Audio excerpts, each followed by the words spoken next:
postulated that it was a relationship between metropolitan powers and the colonies. And when the colonies disappeared, Bretton Woods, in fact, is irrelevant. But the instruments of Bretton Woods are still being used today. The concept of Bretton Woods is still used today. In other words, we were all looking at the future on the basis of the dominant pattern of 1945. That situation is no more there. For instance, your $1 or 1 ringgit is now not money. It's a commodity. It's being sold. And how can you sell this? You make this with all the faith in the world that this is a token of exchange. This is we move to it, but we refuse to recognize it, hence we get this question.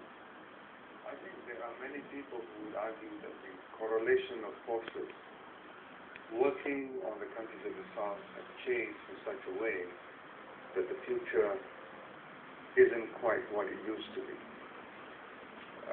We had a lot of optimism, and there are people now who say that things have changed so much that that future is no longer the same as what it used to be. And amongst the reasons that have been adduced for this fundamental change in the structure of the world economy and the degree of hostility of the entire international environment is the fact of foreign debt. How are we going to solve this problem? From the beginning of time to 1980, the Third World managed to accumulate 500 million US in terms of debt.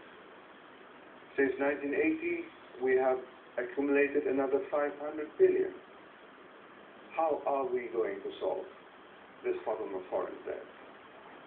Well, the problem of foreign debt will be solved not by paying the debt. I believe that the creditor banks and the creditor countries, if by now they have not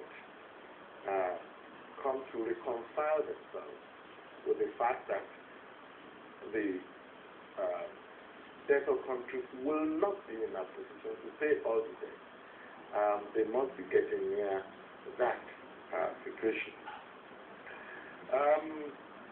I believe also on the part of the debtor countries, they cannot say that they are not going to pay,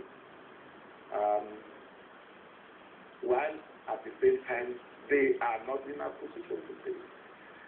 We will have to go on with this, what I call conspiracy of heads, on the part of the creditor countries and the banks, knowing fully well that this debt cannot be paid, but pushing because they don't want to create precedent, bad precedent. And I believe on the part of the debtor countries, knowing fully well that they will not be able to pay, but of course hedging here and there and try to sort of accept their obligations.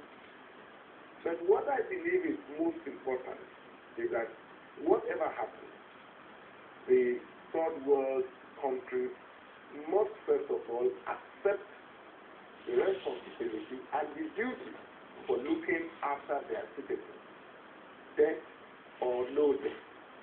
And the debtor and the creditor countries must also realize this obligation on the part of the so-called debtor countries. Now, at the end, what I believe will be done, or should be done, is one, there should be a case-by-case study and country-by-country study of the debt situation and forgiveness giving.